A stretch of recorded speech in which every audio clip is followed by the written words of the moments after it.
Всем привет, дорогие друзья! Сегодняшнее видео очень короткое. Я просто хочу поделиться с вами одним наблюдением, в котором я уже много-много раз убедилась. Просто хочу теперь с вами поделиться. Я часто говорю в своих видео, что хлеб с цельнозерновой мукой у меня лично всегда намного хуже поднимается и раскрывается. И не очень часто получается вот такой красивый, хороший гребешок. Обратите внимание вот на этот хлеб. Этот хлеб я делала на заказ. Замешивала каждую буханку отдельно, то есть здесь один и тот же рецепт. Все измеряла совершенно одинаково.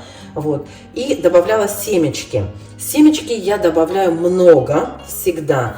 Но конкретно вот в этих двух буханках по 80 грамм семечек. Они легкие, это смесь семечек, они легкие, там есть, как это называют, семена льна, которые очень легкие. Вот. И, конечно, не знаю, мне показалось много, достаточно много, да? Ну, семена всегда можно добавлять на вкус, кто-то поменьше, кто-то побольше.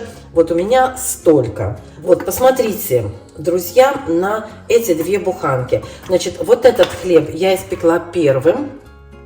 Вот этот хлеб простоял еще один лишний час в холодильнике, да? То есть, вот смотрите, как они отличаются. Оба хлеба цельнозерновые, но когда я говорила, что у меня всегда цельнозерновой хлеб или хлеб с цельнозерновой мукой поднимается хуже, вот раскрывается хуже и получается гребешок меньше, я всегда говорила о тесте 75-73% влажности. Вот этот хлеб у меня получился 63% влажности, 63% влажности. И посмотрите, насколько лучше он раскрылся. Поэтому для мальчиков и девочек, которые не очень опытные в выпечке хлеба, да, так как и я, поскольку я не профессиональный пекарь, и я очень многое делаю на ощупь, да, то есть под себя смотрю, с чем мне удобно работать, да, хотя я смотрю очень много профессиональных пекарей, видео профессиональных пекарей, у которых есть и сайты, я читаю их сайты тоже, и беру очень много информации у них, но в основном я читаю английских, немецких, да, пекарей, американских пекарей, поэтому не знаю, кто-то, конечно, делает по-другому, но вот я делаю так, по их рецептам.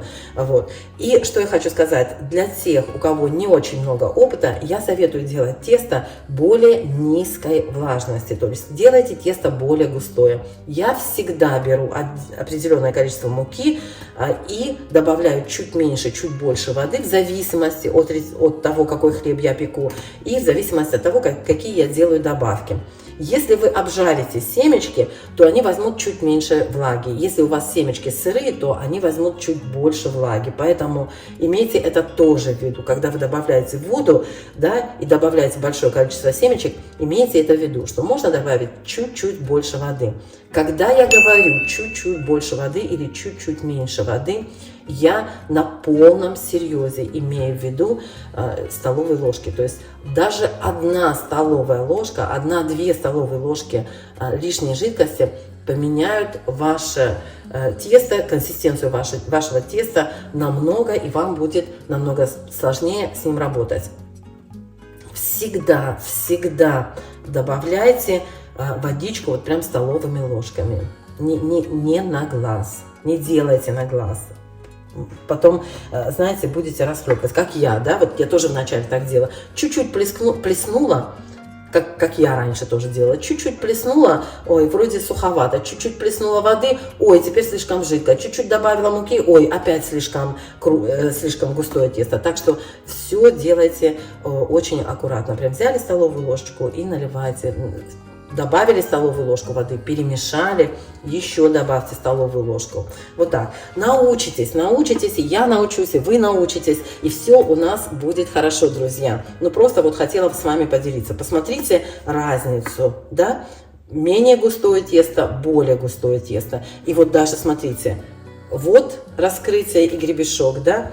И вот раскрытие и гребешок, все равно заметно, да, что вот этот хлеб раскрылся чуть-чуть лучше. И вот этот хлеб растаивался в холодильнике на 1 час всего лишь дольше. Пока я пекла этот хлеб, вот это тесто у меня лежало в холодильнике.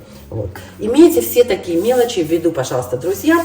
И в итоге мы все, и вы, и я, научимся печь отличный хлеб. Всем пока!